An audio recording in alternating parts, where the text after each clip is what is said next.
ஆரோக்கிய வாழ்விற்கு யோகாவின் பயன்கள் குறித்து யோகா பயிற்சியாளர் பத்மாவதி அமுதன் அவர்கள் வழங்கும் ஆலோசனைகள் கேட்கலாம். இன்னைக்கு காலகட்டங்களில் குழந்தைகளும் பிஸி, குழந்தைகளுடைய அப்பா அம்மாவும் பிஸி. எல்லாரும் எதையோ நோக்கி ஓடுற ஒரு நிலையில இருக்காங்க.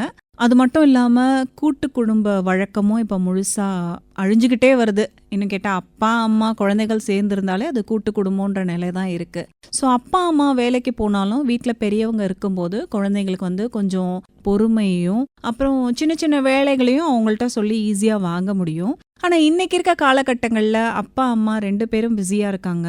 அவங்களுடைய பொருளாதார வளர்ச்சிக்காக அவங்க வெளியில் போக வேண்டிய சூழ்நிலைகள் இருக்கு. பிள்ளைகளை நல்ல ஸ்கூலில் சேர்க்குறாங்க. பிள்ளைகள் ஆக்டிவாக தான் இருக்காங்க.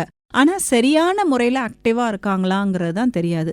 இன்னைக்கு வெளி உலகம் பார்த்தீங்கன்னா ரொம்பவே ஒரு காம்படிட்டிவ் வேர்ல்டாக போயிட்டு இருக்குது. அதில் ஜெயிக்கிற குதிரைக்கு தான் மதிப்புங்கிற மாதிரி குழந்தைகளும் தானும் ஜெயிக்கணுன்றதை நோக்கி ஓட ஆரம்பிச்சிடுறாங்க.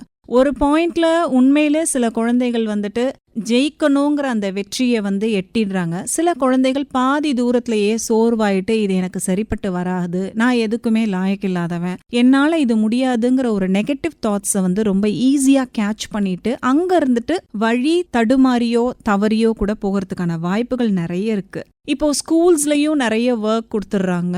அதுக்கப்புறம் வீட்டுக்கு வந்தா குழந்தைகள் படிக்கிறதுல இருந்து நோட்ஸ் எடுக்கிறது எல்லாமே இன்னைக்கு லேப்டாப்பு, ஃபோனு, ஸோ மொபைல் கையில கிடைக்கும் போது என்ன பண்றாங்க, அதுல அறிவு சார்ந்த விஷயங்கள்லயும் பாக்குறாங்க. அட் த சேம் டைம் விளையாடுறது, கேம்ஸ் விளையாடுறது, ஃப்ரெண்ட்ஸோட சாட் பண்றதுன்னு சொல்லிட்டு அதிகப்படியமா நேரத்தை அதுல செலவு பண்ண போவாங்க. ஸோ இதுல அவங்களுடைய கான்சென்ட்ரேஷன் கொஞ்சம் கொஞ்சமா வேறு கம்மியாகுது. அட் த சேம் டைம் திசை மாறி போகிறதுக்கான வாய்ப்புகளும் இருக்கு. எக்ஸாம் சம்பந்தமான ஸ்ட்ரெஸ் நிறைய இருக்கு. அப்பா அம்மா எல்லா குழந்தைங்களுக்கும் உட்கார்ந்து சொல்லி கொடுக்க முடியாது. ஸ்கூல்ல இருந்து வரணும், வந்த உடனே டியூஷனுக்கு ஓடணும், இல்ல வேற ஏதாவது கிளாஸ்லாம் போகணும் வரணும் அப்படிங்கிற ஒரு ஓட்டத்திலேயே குழந்தைகள் இருக்காங்க. அதனால அவங்களுக்கு யோகா எந்த அளவுக்கு முக்கியம் அப்படின்னு பார்த்தீங்கன்னா, நான் சொன்ன எல்லா நெகட்டிவான விஷயங்களுமே சரி பண்ணக்கூடிய ஒரு பவர் யோக பயிற்சிக்கு உண்டு. இந்த குழந்தைகள் ஃபாலோ பண்ண ஆரம்பிச்சாங்க அப்படின்னா, இன்னும் கேட்டிங்கன்னா குழந்தைங்களுக்கு உடம்புல இயற்கையாகவே ஃப்ளெக்சிபிலிட்டி ரொம்ப அதிகமாக இருக்கும்.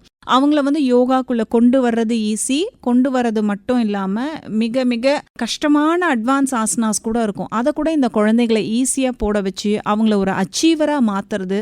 ஒன்ஸ் அவங்க யோகாக்குள்ள வந்துட்டாங்கன்னா அதுக்கு அடுத்து யோகா பயிற்சியே அவங்கள அடுத்தடுத்த நிலைக்கு கொண்டு போக ஆரம்பிச்சிரும். யோகா பயிற்சி ஒரு குழந்தை கத்துக்க ஆரம்பிக்கிறான். ஒரு படிப்படியா அந்த குழந்தைகளுடைய ஒழுக்கத்துல நல்ல ஒரு மாற்றம் வரும். இது செய்யக்கூடாது, இது தவறு, இது சரிங்கிற புரிஞ்சுக்கிற ஒரு மனப்பான்மை முதல்ல வரும்.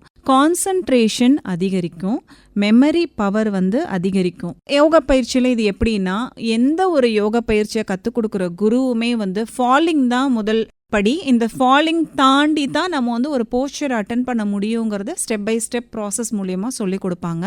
ஸோ எவ்ரி டைம் அந்த குழந்தை ஃபால் ஆகும் போதும் அதை தாண்டி அந்த குழந்தை அந்த போஸ்டர் அட்டென்ட் பண்ணும் போதும் ஃபெயிலியர் இஸ் நார்மல், இதை தாண்டி நாம அச்சீவ் பண்ணணும், இங்கவே தேங்கி நிற்க கூடாது அப்படிங்கிற ஒரு நிலைக்கு வருவாங்க. தனக்குள்ள கடமைகளையும் கவனம் சிதறாம ஒருநிலைப்படுத்தக்கூடிய மனசை அந்த குழந்தைகளுக்கு யோகா பயிற்சி கொடுக்கும். ஆரம்பத்தில் அவங்களுடைய ஃபிளெக்சிபிலிட்டி நிறையவே இருக்கும். ப்ரிப்பரேட்டரி எக்ஸசைசஸ்லாம் அவங்களுக்கு ரொம்ப அதிகமாக தேவைப்படாது.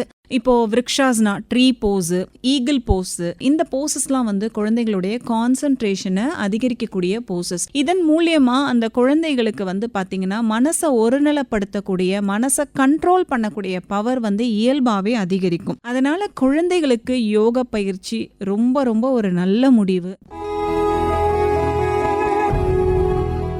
இதுவரை யோகாவின் பயன்கள் குறித்து யோகா பயிற்சியாளர் பத்மாவதி அமுதன் அவர்கள் வழங்கிய ஆலோசனைகள் கேட்டீர்கள்.